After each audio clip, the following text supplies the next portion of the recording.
Aujourd'hui, au programme, 2 reportages sur les régies du festival, une interview et une sortie de salle. Vous avez sûrement eu l'occasion de découvrir l'exposition qui se trouve au 2e étage du Lido.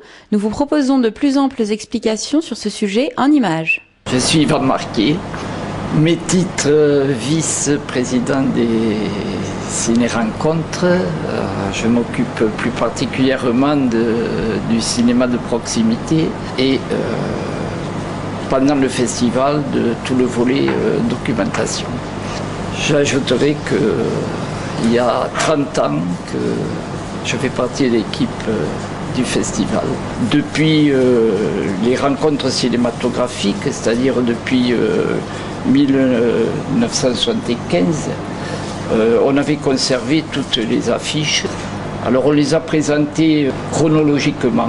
Les panneaux que vous pouvez trouver sont le résultat du sauvetage des archives des rencontres cinématographiques. Et puis alors, poussé par le président Bernard Jubard et aussi par l'envie de sauver tout ce patrimoine, tout ce passé de l'association, j'ai commencé à trier, à classer. Et ainsi est né le fonds de documentation de l'association. J'avais commencé une première exposition pour le 40e anniversaire, mais ensuite, 10 ans après, il a fallu la enrichir. Je les invite à venir voir l'exposition parce qu'ils le découvriront très riche. Ils découvriront les nombreuses personnalités qui sont venues à Prades, les films qui ont été primés. Mercredi, nous avons été voir ce qu'il se passe dans les coulisses de la régie restauration du festival. Donc nous sommes 3 permanents, 3 salariés sur la cuisine. Daniel, qui s'occupe de la plonge, qui est donc à mi-temps. Brigitte, que vous avez pu voir, qui travaille au Jardin de l'Amitié en partenariat avec nous, qui donc, elle est là à plein temps. Donc elle m'aide à la fois en cuisine et à la fois à la plonge. Et elle aide aussi Lucien pour faire les courses le matin, quand j'ai besoin. Voilà, et puis donc moi à mi-temps. Alors le matin, nous préparons les repas à peu près entre 8h30 et 11h. À partir de 11h, nous dressons les assiettes. Ensuite, le buffet vous est disponible à partir de midi jusqu'à 13h30. Voilà, pour venir manger au sein de l'association et dans le parc de l'Hostalric, il vous faut réserver la veille. Voilà, ça c'est très important pour moi parce que sinon j'ai beaucoup de mal à gérer l'économat.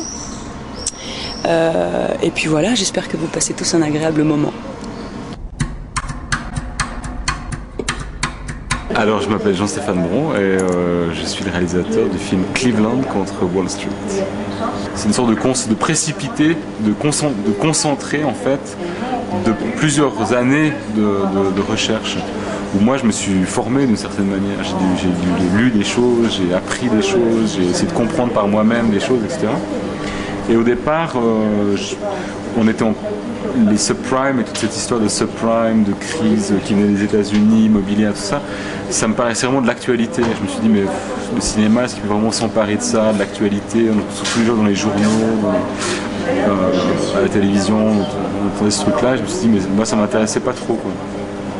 Donc j'ai cherché pendant ces années-là, pendant 2006 et l'année passée, pendant 3 ans, un lieu qui puisse incarner en fait, à travers des personnages, des figures, ses forces économiques, financières, etc.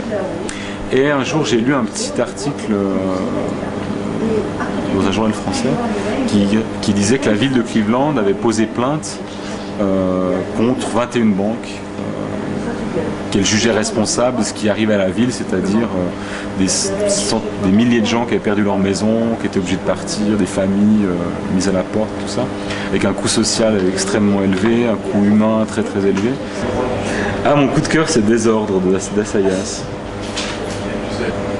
Et puis All About Eve de Mankiewicz. Après la projection exceptionnelle du film C'est arrivé près de chez vous de Rémi Belvaux, nous avons recueilli vos impressions qui étaient partagées. Ça fait plaisir de revoir sur grand écran. Difficile d'en parler. Très particulier. Moi j'ai adoré. Un peu déconnecté, mais je crois qu'une heure de plus, je serais vraiment rentrée dans le jeu. C'est trash, quoi, c'est très trash. L'idée du film est très innovatrice. Une bonne critique sur la télé-réalité et sur la violence humaine. Et le problème, c'est que c'est un film qui met très mal à l'aise parce que le cinéma emprunte en fait les méthodes de la télé. Il faut surtout pas le prendre au sérieux, je pense. Retrouvez-nous dès demain pour un nouveau numéro de C'est arrivé près de chez vous.